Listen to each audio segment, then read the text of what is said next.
Hi, my name is Ken Gould. I'm an environmental sociologist at the City University of New York, and I just want to share some brief thoughts about the current technological dilemma that we find ourselves in. Because we live in an interesting time, a quarter of the way through the 21st century, where I think our technological capacity really exceeds our ethical capacity and our governance capacity. And it's gotten us into a lot of trouble as a species. Our technological skills have been like the key to our survival over the past 50,000, 100,000 years. It's how we've managed to negotiate our relationship with the natural world. And while we've been wildly successful to this point, we've clearly reached a moment in human and natural history in which our technological skills and our technological capacity, that is, our ability to manipulate the natural world, has brought us to a point where we may be undermining the very life support systems that have allowed our species to survive and thrive. And so what are we to do? I think part of our problem is that technological change, as it's currently structured through our social institutions, is inherently undemocratic. There's very little opportunity for democratic intervention in the research and development process. Certainly, states do support quite a bit and sponsor quite a bit of basic science research. But most of the applied research is done by corporations, and corporations are authoritarian structures. Neoliberals among us might say that, we're able to have democratic influence over the technological trajectory in the market. That is, we vote on technology by whether we choose to adopt it and use it, but it seems to me that because the social system structures in such a way that we don't really have a choice whether to adopt technologies or not in most cases, because we're not provided an array of options to choose from, we simply accept whatever the corporations have provided to us, right? Sure, we all like our cell phones and we use our cell phones and we're maybe too enamored of our cell phones. Nevertheless, we were never given an opportunity to live in a world in which we decided what would the cell phone do and what wouldn't it do, and should we adopt them, what are the pros and cons. We don't have a democratic discussion of technological assessment before we deploy these things on a mass scale. And now it's very hard to live in the world without a cell phone. If you chose not to adopt one, you would find yourself alienated and removed and unable to access, much of the social world that we've created. So the fact that the technological change process is primarily authoritarian is quite problematic. Because the interests of corporations are not the same as the interest of social well-being. And social well-being and sustainability, our ability to continue to live within ecological limits on this planet, should really be a primary driver of technological change. It's also worth noting that technological change is really a primary source of stress and alienation in this world. The pace of technological change is quite rapid, and part of the reason for that is it's profitable to the corporations that generate technological change to change our technology as often as possible. Once they've sold us array of technologies, they need to sell us a next array of technologies. So we don't really have time to stop, assess, adapt, right? And so that period of rapid change, and I don't want to revive 70s arguments about future shock. Nevertheless, there's something to be said for the fact that the technologies that you learn to use as a young adult, the skill set that you develop, is less and less applicable in your middle age and your older age, And so you're constantly trying to catch up. People find themselves constantly striving to catch up with technology. So technology becomes a driver of the human experience rather than an augmentation to the human experience, or something that facilitates our experience as we choose to have it. And what are the key drivers of technological change? I mean, that's quite simple. The key driver of technological change in the global economy now is profit maximization and capital concentration, as well as maximization of kill ratios, right? We have two basic technological tracks. One is to maximize profit for corporations. That is why they drive research and development, to increase profitability, which increases concentration of capital in fewer and fewer hands and increases the power gap between these undemocratic institutions and the rest of society. And then the states have an interest in technology as well. And the state's interest in technology is maximization of kill ratios, something we're seeing displayed on our televisions now on a daily basis. That is, how do we maximize military technological capacity? That's a huge amount of the investment in technological R&D. I would argue that both of those paths, that is, both of the goals, profit maximization and maximization of kill ratios, are anti-human, anti-ecological, and undermine our long-term survivability as a species.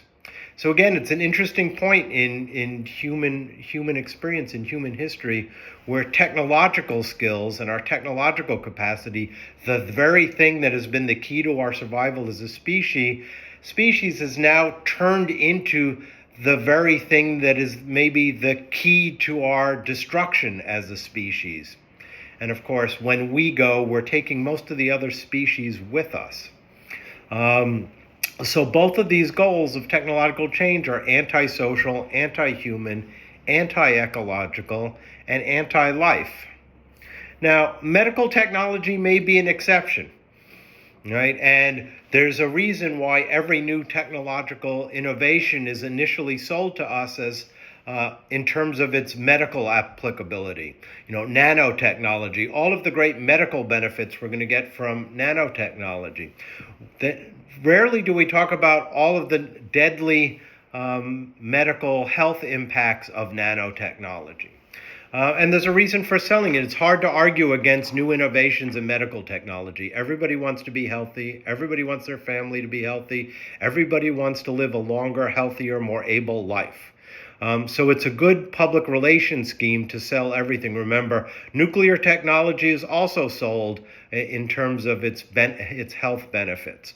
And so perhaps we need to, if we had a democratic structure for assessing technological research and development paths and technological applications and adaptation and technological deployment, we might decide that we should develop these technologies and employ them only where they have medical benefits, or only where they have sustainability benefits, or only where they alleviate poverty and suffering, rather than these more traditional paths where they enhance capital concentration and the power of states to kill their own citizens and other citizens, right? Where we stand right now is that the production research and development, that is research and development into developing new technologies, really outstrips research and development on impacts, social impacts, and ecological impacts by orders of magnitude.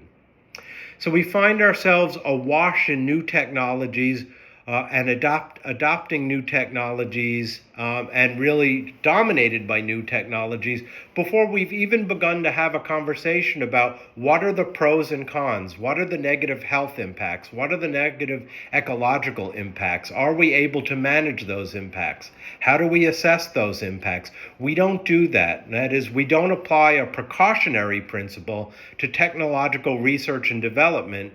And one of my key points here will be that all technological research and development should be subject to the precautionary principle.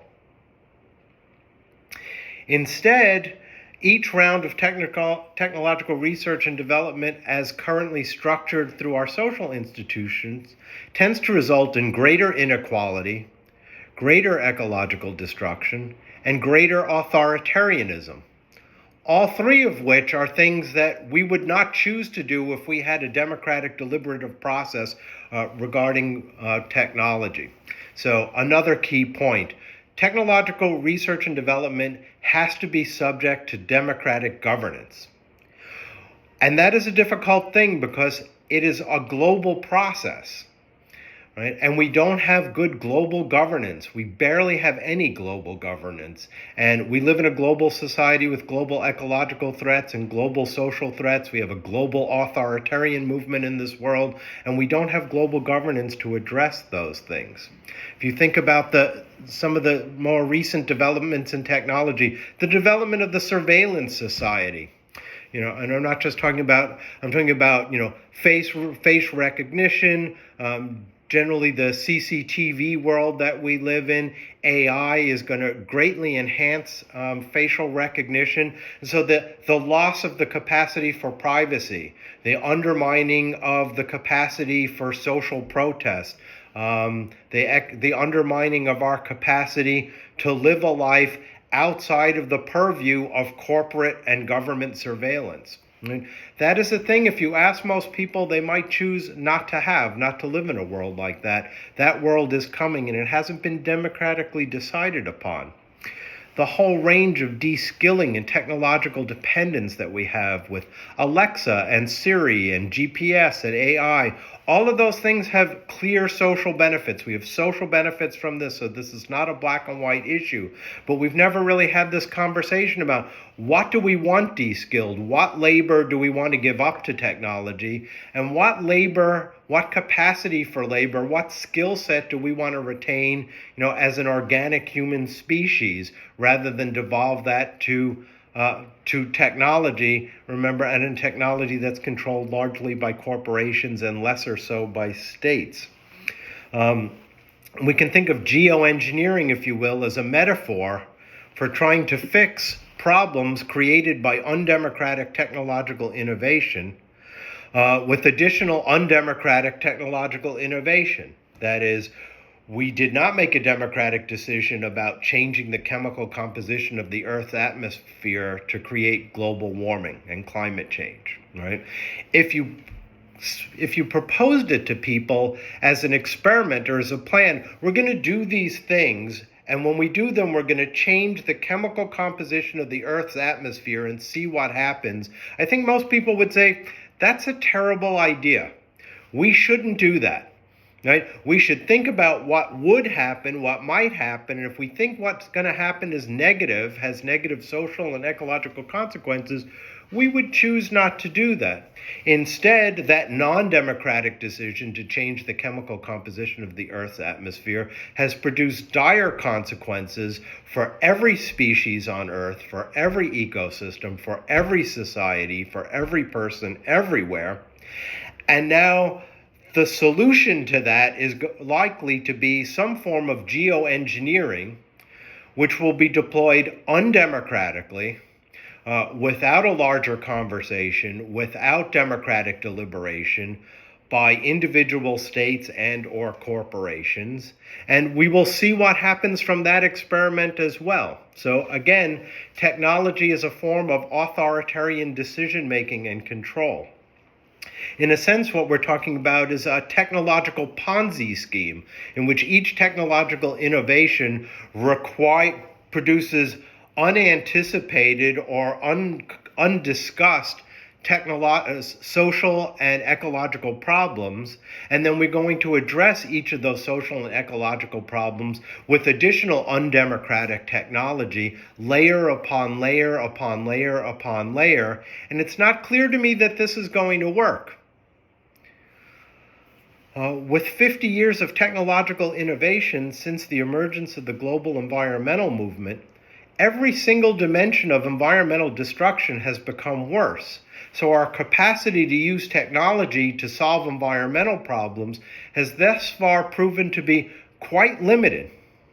And I would say that the reason it is quite limited is because that technological innovation trajectory is controlled by corporations that have very little interest in social and ecological sustainability, and their primary and only interest is return of investment to shareholders, right? Which is a poor short-term goal.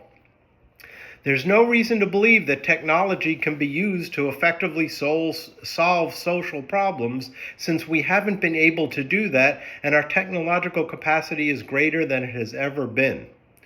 The problems are generated by the same people who control the technological innovation path. The technological innovation we need is really not hardware, and it's not software. The technological innovation that we need is social. We lack the social technology to survive on this planet in the long term, in the future. So again, our technical skills have outstripped our social skills. And that may be our Achilles heel as a species. We need to innovate social technology for democratic global governance. We need to innovate social technology for reducing inequality. We need to innovate social technology for living within ecological limits. We need to innovate social technology for living in peace. And these are the paths of development this is where we're underdeveloped as a species, as a global society. There's no research and development budget for achieving these ends. Under conditions of our current political economy, the technological trajectory enhances the concentration of capital in fewer hands and the concentration of power in fewer hands. Our current technological trajectory is inherently fascistic and anti-ecological. That we're currently facing the dual crises of fascism and global ecological collapse is partly a result of our technological development path, and partly a cause of our current technological development path. So it's almost an iterative process in which increasing fascism and global ecological collapse produces technologies that enhance more fascism and more ecological collapse. So the appropriate social response to our current technological predicament, I would argue, is what we might call technological disarmament. That is, our species needs to disarm. Right? It needs to disarm itself of the technologies that undermine the basic functions of life on this planet. We need to stop changing the chemical composition of the Earth's atmosphere. We need to stop wiping out important habitats, important biomes. We need to stop producing biocides and dispensing them across the planet. We need to stop generating massive amounts of plastic tossed into our oceans and into our land. Microplastics are now found in every single aspect of this planet, right? Our own survival as a global civilization really requires that we disarm technologically. Now, what does that mean? Does that mean that we go back to the Stone Age? No, although it's worth noting that in the Stone Age, we didn't face these threats. We also didn't live much past 30, so there are pros and cons there. But no, we can retain technologies that are life-enhancing and promote a democratic, peaceful society that lives in harmony with natural systems. But we need to disarm ourselves of the technologies that cause us and the planet harm, including our military technologies. Right? That is, every technical research and development path needs to be suspended and redirected to global democratic goals, which means massive democratic intervention in the marketplace. Technological innovation should not be left to markets, right? Markets do some things quite well, but they do a lot of things poorly. And one of the things they do poorly is manage sustainability on this planet. That one of the things they do poorly is reduce global inequality. These are the things that we need to be doing. So we need to suspend technological research and development paths and redirect them to global democratic goals. What would be these goals? Goals such as achieving a sustainable social system ecosystem dynamic. Goals such as meeting every person's basic needs within that sustainable dynamic. This is doable stuff. We can do this. We have the technology to do this. We have the capacity to do this. We lack the social institutions and structures that will direct our capacity to do those things. We have the technological skills. That's without question. We lack the governance and ethical skills to do that. And that's where our development should be focused. So this analysis implies really a two-pronged way forward. One is to focus our intellectual energy and capital on developing ethically grounded democratic governance structures that link the local to the bioregional to the global. The other is to disrupt the technological trajectory that we're currently facing through policy intervention on the one hand and direct action where necessary. Right? That is, the current technological research and development path, our current technological trajectory needs to be dramatically altered. And we can do this through democratic government intervention. And in order to get there, that may require direct action. And I would argue, given the global crises that we're facing right now, fossil fuel infrastructure would be an excellent place to start direct action to disrupt the current technological capacity. I realize this is provocative and I realize that this is controversial, but I also think it's absolutely necessary to human survival. Thank you for your time, and I'm glad to answer any questions in our live broadcast.